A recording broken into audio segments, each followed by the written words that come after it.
Are you afraid of AI? Are you afraid that AI is going to take your jobs? It's time now that we separate the facts from fiction.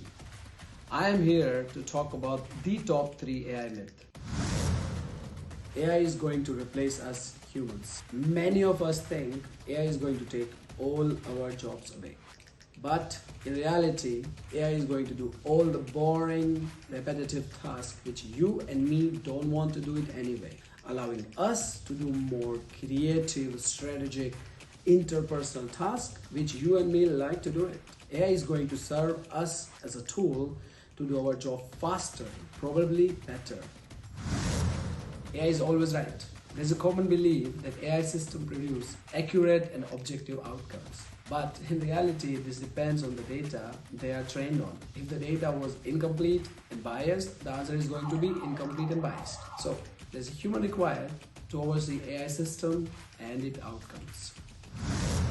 AI can feel and think. The idea that AI system can feel and have emotions or consciousness is a science fiction theme and far away from reality. The current AI systems are advanced algorithms trained with huge data set.